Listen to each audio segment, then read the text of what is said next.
Radio Kédou, le journal avec Sotelma Malitaire. Mesdames et messieurs, bonjour. Toutes nos excuses pour ce léger retard au sommaire. Maladie à virus Ebola, la situation n'évolue pas. 0 nouveau cas confirmé ce jour.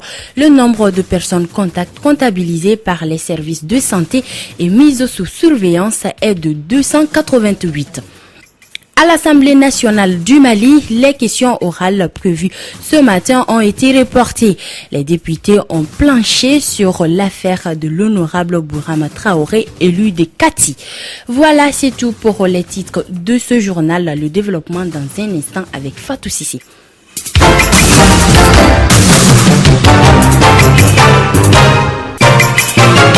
Mesdames et messieurs, bonjour et bienvenue à ce journal. L'affaire d'Ebola au niveau de la clinique Pasteur est au niveau de la justice. La police malienne a joué pleinement son rôle d'accompagnement des autorités sanitaires quand ce second cas a été découvert au niveau de cette clinique. Kassimo Simenta, directeur général adjoint de la police, donne plus de détails sur le rôle joué par la police. On a tout fait pour que le corps sorte de la clinique et qu'eux ils soient sécurisés. C'est ce que nous avaient demandé. Donc on a mis à disposition des éléments pour les accompagner au centre et puis on a mis également des agents au niveau du centre pour leur sécurité. Notre troisième rôle dans cette affaire a consisté à identifier les logements de la famille, le logement de la famille de celui qui était l'infirmier qui est décédé et puis savoir également où l'imam je crois, où il avait logé et puis identifier tout au cas où les services sanitaires nous demanderaient de le conduire là-bas. Quatrième rôle, on a également, dans ce cas précis, procédé à l'isolement. C'est le plus important, c'est ce qu'on a fait depuis hier soir, de la polyclinique de Pasteur. On était là-bas, on a exigé que les gens qui étaient déjà dedans, qu'ils ne puissent pas sortir, que personne ne puisse entrer. Donc on a bouclé toute la zone, et c'est ce qu'on fait également au niveau des logements des victimes. Voilà, c'était là les précisions de Kassimo Simenta, directeur général adjoint de la police, qui se prononçait sur le rôle joué par la police. Lutter contre le virus Ebola, depuis l'apparition de la maladie au Mali, certaines dispositions ont été prises, telles que se laver les mains au savon, pas de poignée de main, ni les accolades. Mais est-ce suffisant pour lutter contre ce virus? Certains Bamakois nous donnent leurs avis. Ils le sont au micro de Mariam Kouyaté, notre reporter. Le lavage avec les mains au savon, c'est insuffisant pour moi. Il faut renforcer. Il faut aller à la source. Sensibiliser les leaders religieux, les organisations, la société civile et faire comprendre aux gens que la maladie est réelle, que c'est une réalité. Juste continuer avec la sensibilisation et continuer à convaincre les gens que la maladie existe vraiment. Parce qu'il y en a dans la population qui n'y croient pas. Pour eux, c'est juste une manière pour le gouvernement d'avoir de l'argent. Ils doivent vraiment insister sur la sensibilisation. Bon, les mesures de prévention, moi je dirais que les Maliens quand même sont en train vraiment de faire mieux et s'y mettre avec le lavage des mains en savon, de gel. Mais est-ce que la question est de savoir est-ce que ces gels sont adaptés? Est-ce qu'il y a vraiment un contrôle vraiment adéquat? De savoir si vraiment les Maliens sont vraiment protégés. Pour moi, je ne suis pas satisfait aujourd'hui du niveau de prévention. Il faut renforcer là. Il ne faut pas rester dans les bureaux et parler comme ça. Il faut sortir et donner, même subventionner les produits. Donc tout le monde se donne le maximum qu'il peut pour se protéger. Et puis je pense que le gouvernement et puis tout un chacun doit continuer à s'y mettre pour vaincre le virus Ebola. C'est pas seulement le gouvernement, c'est nous tous, l'ensemble de toutes les populations, les familles, tout qui doit s'impliquer pour vaincre le virus Ebola. Par rapport au lavage des mains, je suis vraiment satisfaite et si les gens continuent avec cette application, ça va beaucoup remédier à la maladie. C'était là les avis des Bamakois qui se prononçaient sur le virus Ebola. Et en bref, la situation de la maladie Ebola est de 7 cas positifs, dont 6 liés aux patients guinéens et la fillette de Caille. 5 décès, dont 4 liés aux patients guinéens. 2 cas confirmés sont en traitement dans un centre spécialisé. 0 nouveaux cas confirmés ce jour. Le nombre de personnes contacts comptabilisées par le service de santé et mises sous surveillance est de 288. Toujours par rapport à Ebola, les Nations Unies viennent d'ouvrir un bureau pour la riposte rapide contre Ebola au Mali. Outre le renforcement de la lutte à l'intérieur du pays en amont, la synergie doit être engagée entre autorités maliennes et celles de Guinée, d'où sont venus les cas de contagion. Quant à une éventuelle fermeture des frontières avec le voisin guinéen, la classe politique malienne reste divisée sur la question. Actualité sur un tout autre plan, l'amélioration de la santé communautaire dans la région de Sikasso était l'objectif du projet ICH Muskoka. Ce projet a démarré le 1er janvier 2012 pour une durée de 3 ans. Durant 3 ans, le projet a contribué dans l'amélioration de la santé de la mère et des enfants de moins de 5 ans à travers les 307 agents de santé communautaire. Un atelier national de dissémination est organisé depuis ce matin pour partager et valider les résultats enregistrés à l'hôtel Salama.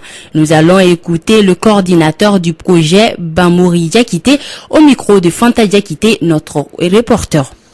C'est un projet qui a permis d'installer 307 agents de santé communautaire qui ont bénéficié d'une formation assez solide du point de vue technique et qui ont permis de réduire considérablement la mortalité maternelle, néonatale et infantile dans la zone d'intervention pour avoir permis de rapprocher davantage les soins des populations bénéficiaires.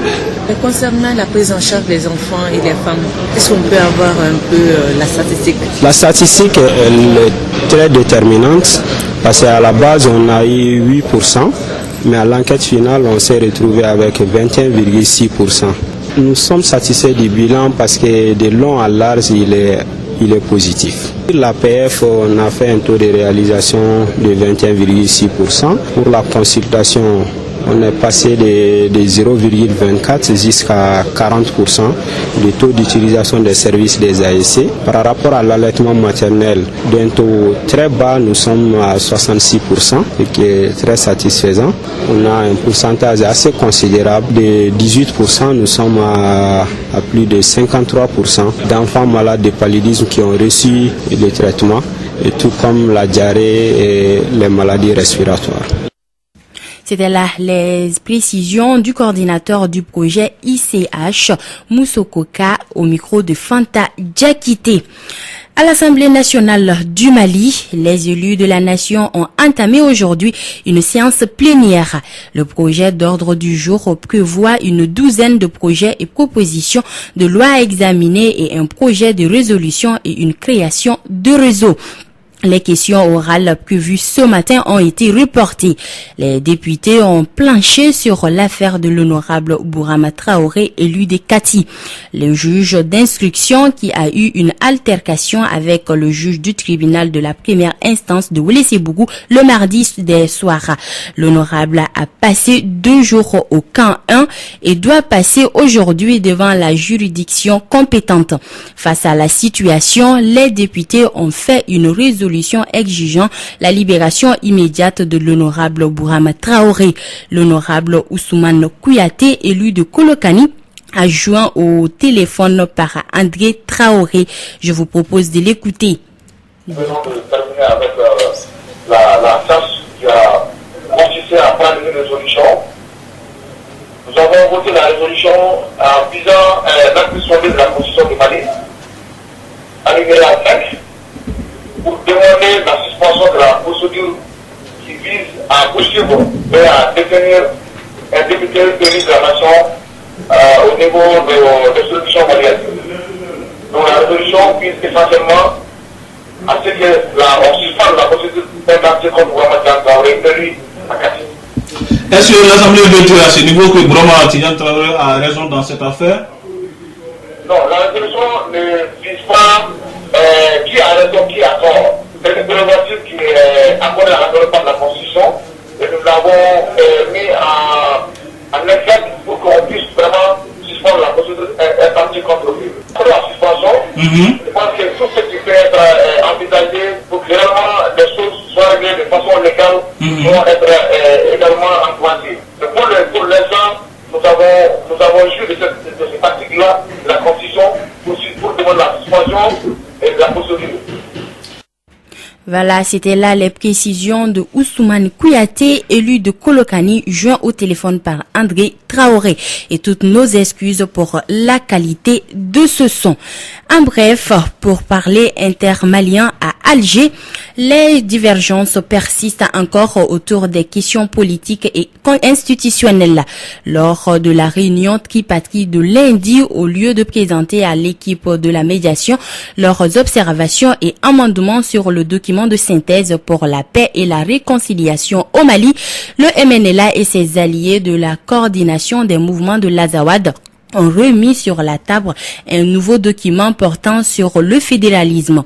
Aujourd'hui à Alger, tous les regards sont tournés vers l'équipe de la médiation qui multiplie les réunions de haut niveau pour essayer de rapprocher les positions des protagonistes. Actualité à présent sur un tout autre plan. Bientôt une école doctorale des sciences et technologiques au Mali. La signature de la convention entre des institutions d'enseignement supérieur et de la recherche a eu lieu ce jeudi matin dans la salle de conférence du rectorat de l'Université des sciences techniques et technologiques de Bamako. L'objectif de l'ouverture de cette école est de permettre au Mali d'avoir des cadres supérieurs de qualité afin de contribuer à la formation des ressources humaines dignes de ce nom. Les précisions avec professeur Ouateni Diallo, vice-recteur de l'Institut, au micro d'André Traoré. Effectivement, depuis 2 ans, voire un peu plus, le problème des écoles doctorales est posé dans la sous-région. Il s'agit des pays membres de l'UEMOA. En ce qui nous concerne, depuis 2013, nous avons commencé les réflexions pour voir dans quelle mesure on peut implanter au Mali des écoles doctorales. Vous savez, jusqu'à maintenant, les formations se font un peu de façon non satisfaisante.